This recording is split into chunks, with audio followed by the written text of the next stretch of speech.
Hoje, vamos conhecer quem foram elas e o que fizeram para estarem neste vídeo.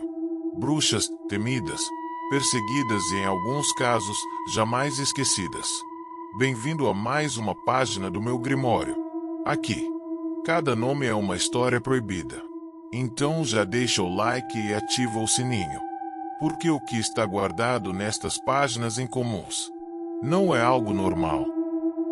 É importante lembrar que muitas dessas mulheres na história foram, na verdade, vítimas de perseguição e histeria coletiva, acusadas injustamente de bruxaria por razões sociais, políticas ou religiosas.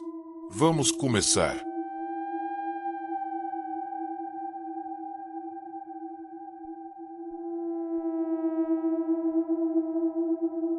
Alice Kitteler foi a primeira mulher condenada por bruxaria na Irlanda.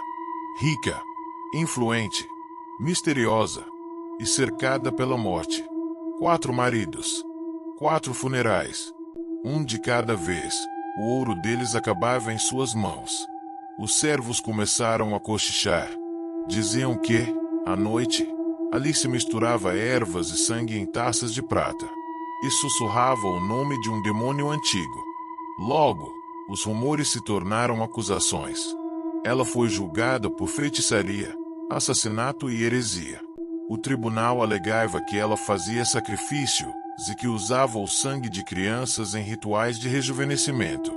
Diziam que ela mantinha um grimório escrito com tinta feita do próprio sangue, e que as páginas se moviam sozinhas sob a luz da lua.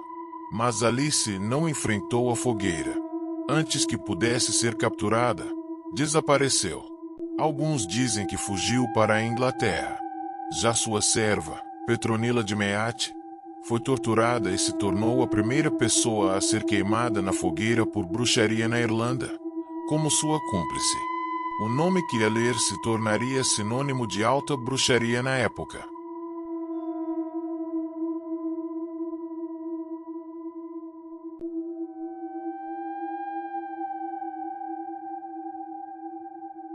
No coração da corte de Luís XV, entre perfumes, ouro e pecado, uma mulher vendia o que nem o rei ousava pedir em voz alta, chamada de Lavoisier, mas nas sombras, era conhecida por outro nome, a sacerdotisa das cinzas. Catherine Monvoisin não era uma bruxa qualquer. Era a tecelã de uma rede sombria que envolvia nobres, padres e cortesãs. Durante o dia, vendia perfumes e poções de amor, mas à noite, transformava os salões em templos profanos. Os relatos da época descrevem altares cobertos de veludo negro, velas feitas com gordura humana e cálices repletos de sangue fresco. As clientes se deitavam nuas sobre o altar, enquanto Lavoisier invocava entidades antigas, pedindo poder, beleza, amor ou a morte de um rival. Durante a investigação do escândalo conhecido como o Caso dos Venenos, descobriram ossos de recém-nascidos enterrados sob seu jardim, frascos de veneno escondidos em falsos armários, e diários descrevendo missas negras realizadas para amantes do próprio rei. Quando foi presa, Lavoisier negou tudo. Ela foi condenada por feitiçaria, assassinato e heresia. Na madrugada de 22 de fevereiro de 1680, enquanto as chamas subiam, dizem que ela não gritou. Apenas olhou para o céu e sorriu. E naquele instante, um cheiro de enxofre tomou o ar. Dizem que o cheiro de enxofre permaneceu no ar durante dias.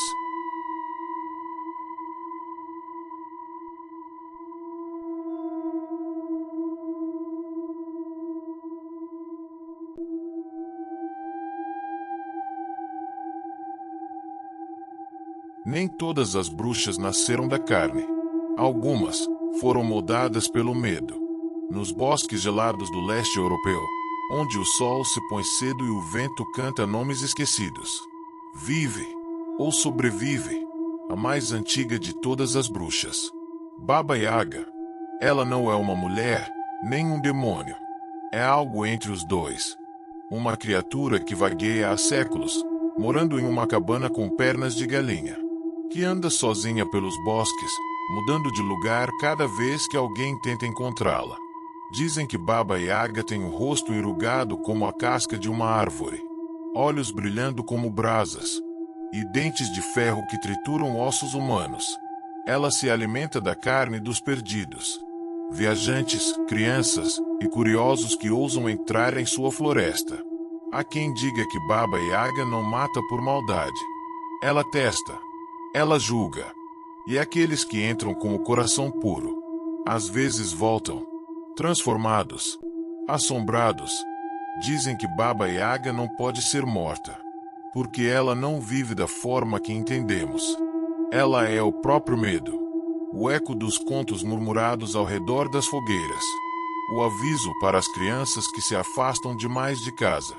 Ainda hoje, há quem diga que ela ainda anda pelas florestas da Rússia, seguindo viajantes solitários. Alguns garantem que viram sua cabana se mover sob a lua. Outros, que acordaram com pegadas de galinha em volta da casa. Mas todos concordam em uma coisa: Baba Yaga aparece quando é chamada, e cobra caro por ser esquecida.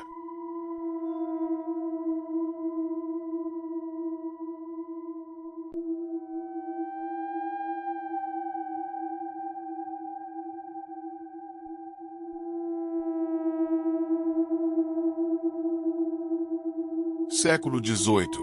A Europa já tinha seu orgulho da ciência, da razão, da luz do conhecimento. Mas nas sombras das montanhas suíças, ainda queimava o medo. E foi nele que Anna Gold foi consumida. Anna era empregada de uma família respeitável. Trabalhava em silêncio, obediente, discreta, até o dia em que a filha de seu patrão começou a agir de forma estranha. A menina gritava, tremia, cuspia alfinetes e agulhas. Os médicos não sabiam explicar, mas a cidade sussurrou apenas uma palavra: bruxaria. Anna foi levada pelos guardas, interrogada, torturada, dias e noites de dor, até que confessasse o que nunca havia feito. Dizem que, sob o peso da agonia, ela falou de um pacto. Um demônio em forma de gato que visitava seu quarto. Foi o suficiente. Em 13 de junho de 1782, Anna Gold foi decapitada em praça pública.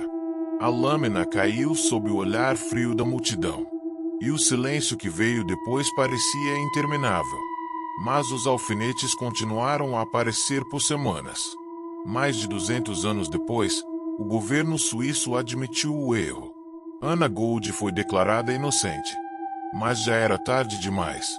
Seu nome havia se tornado lenda. E sua alma, uma lembrança viva de que o medo nunca desaparece completamente.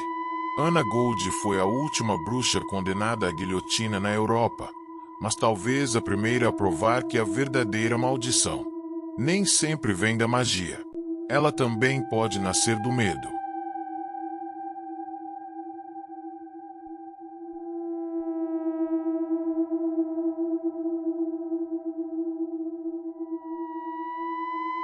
Sua história não é uma lenda antiga.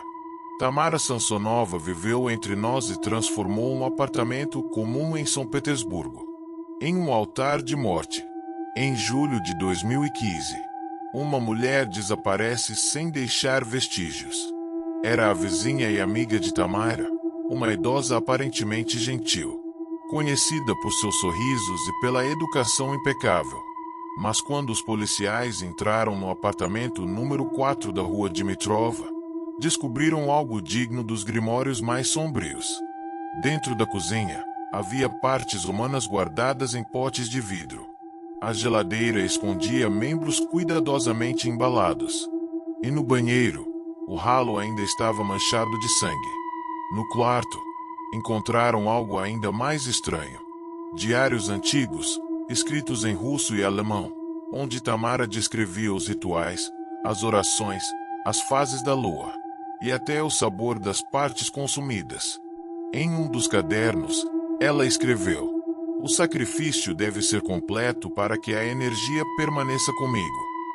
Em outro, uma lista de nomes. Pessoas desaparecidas ao longo de mais de 20 anos. Alguns nunca foram encontrados. Tamara acreditava que, ao devorar partes das vítimas, podia absorver sua força vital. Chamava o ritual de banquete do renascimento. E dizia que a carne humana era o elo entre o corpo e o espírito. Os vizinhos contaram que ela falava sozinha à noite. Recitava palavras em línguas estranhas. E às vezes deixava pedaços de carne crua na janela, para alimentar o espírito da casa, segundo ela. Durante um dos interrogatórios, quando os policiais a chamaram de assassina, ela respondeu: "Eu sou mais antiga que vocês imaginam." Os jornais a apelidaram de a Bruxa de São Petersburgo. Alguns a chamaram de Baba Yaga moderna, pela semelhança com a criatura folclórica que devora pessoas, para roubar-lhes a alma. Tamara foi declarada mentalmente insana e internada em um hospital psiquiátrico. Mas há quem diga que ela conseguiu o que queria. Nos meses seguintes à prisão, 3 enfermeiros relataram ouvir vozes dentro do quarto dela. E um deles afirmou tê-la visto em pé, olhando pela janela, mesmo depois de sedada. Hoje, o apartamento 4 da rua Dimitrova permanece vazio. Os novos inquilinos não ficam por muito tempo. Dizem que, nas madrugadas de inverno, ainda se ouve o som de uma faca sendo afiada, e uma voz rouca, em russo, repetindo sempre as mesmas palavras. A energia deve continuar. Tamara Samsonova é o lembrete sombrio de que as bruxas ainda andam entre nós. Algumas trocam os caldeirões por cozinhas, mas o ritual continua o mesmo. De castelos cobertos por névoa até apartamentos esquecidos pelo tempo, o rastro das bruxas nunca desapareceu. Alice queria ler, a primeira a fugir do fogo. Lavoisier, que vendeu o inferno à corte dos reis. Baba Yaga, o mito que jamais morre. Anna Gold, a última vítima da ignorância. E Tamara Samsonova, a que trouxe o terror para o presente. 5 nomes, 5 ecos de uma força que o mundo tentou silenciar, mas que sempre retorna.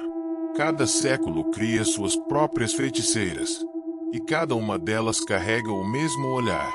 O olhar de quem conhece os segredos, que nós fingimos não ver. O que é uma bruxa, afinal? Uma assassina? Uma vítima? Ou apenas alguém que descobriu que o verdadeiro poder está naquilo que o mundo teme? Se ainda não se inscreveu, já sabe, se inscreve aí. Deixe o like e um comentário.